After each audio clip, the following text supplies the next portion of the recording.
After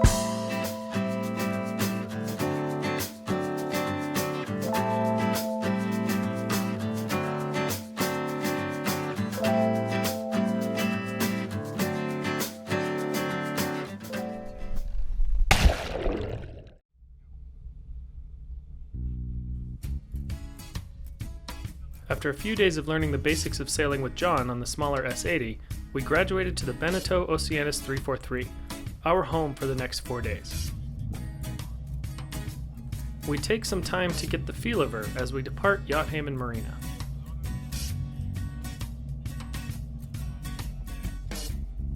Guna will be joining us for this cruise as our guide and instructor.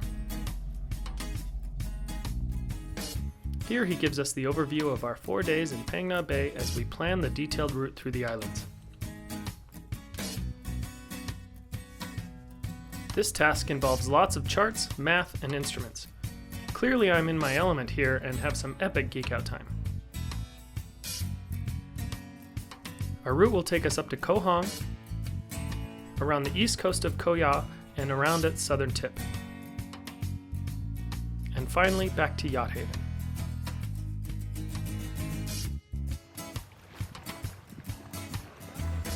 Once our course is plotted, we set sail to our first destination, Ko Hong, one of the many small islands at the north end of Phang Nga Bay.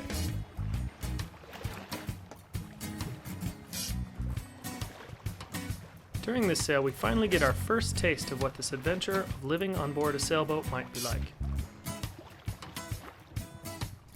We did our best to sail as much as possible, but with the light winds we ended up motoring quite a bit.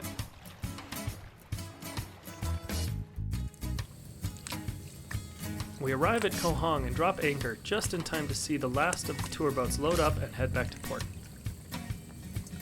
Suddenly we have the whole island to ourselves. Guna knows these islands very well, so we hop on the dinghy and head off into a cave.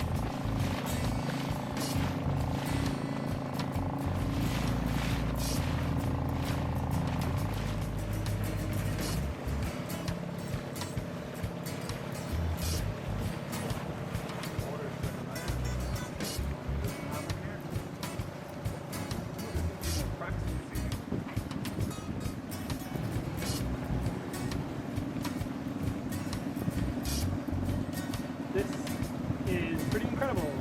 This is awesome.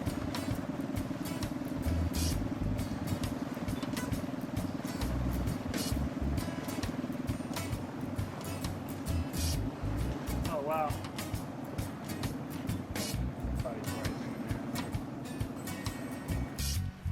With the tide low enough, we were able to walk around quite a bit and absorb the immense beauty of this place.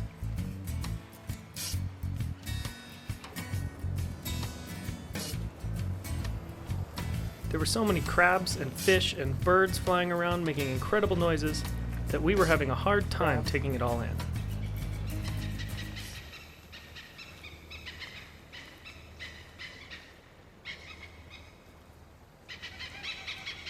You see that bird? Funky buggers.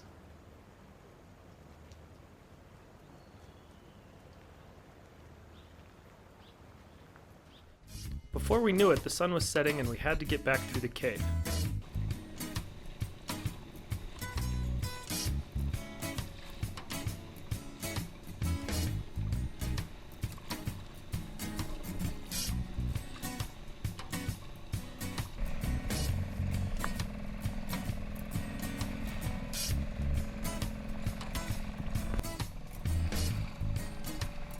We made it out just as the sun set, and it gave us that last little bit of light to get back to the boat safely.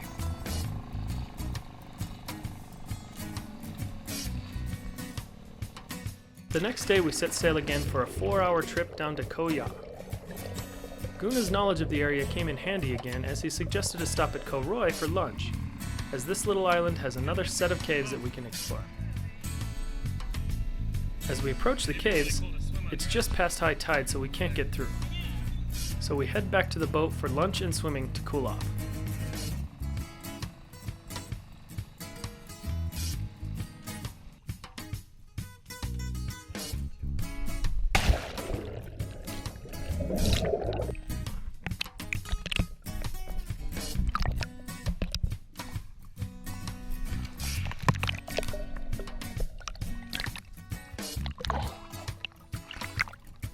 An hour or so later, we make another attempt. This time we make it through and are greeted by a large, noisy mangrove teeming with life.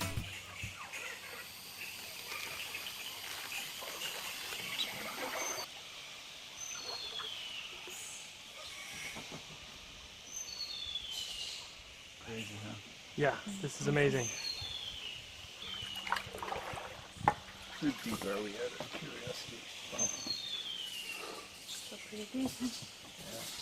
I've never been in a place like this.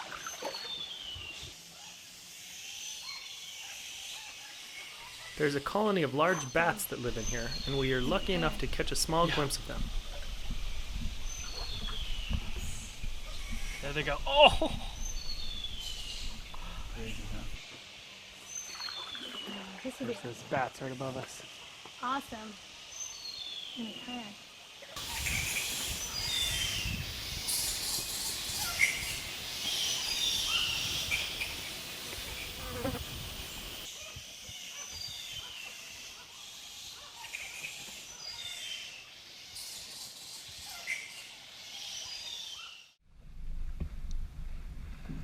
Dinghy tours of hidden mangroves is fun and all, but we came to learn to sail.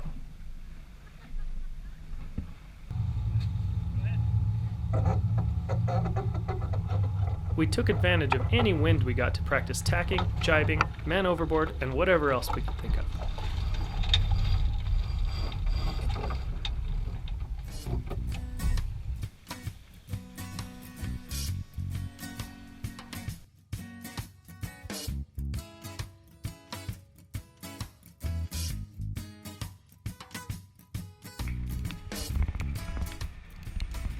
Though the wind was quite calm for most of the trip, we did get to plow our way through a squall to test our resolve with 20 plus knots wind and very little visibility.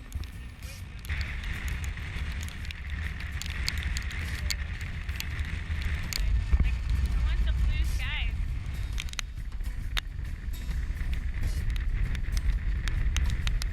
Like I'm trying to stay level.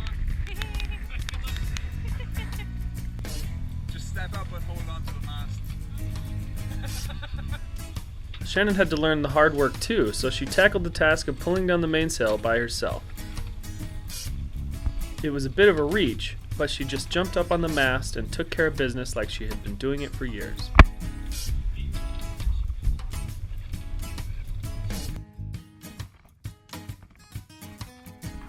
Not coming to help, I'm just coming with the camera.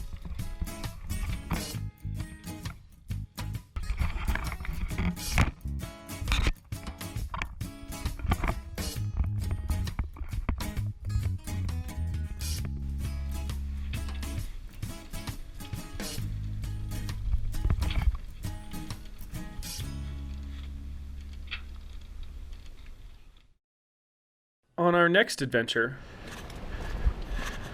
we return to Colorado and do some backpacking in the Wiminuche Wilderness.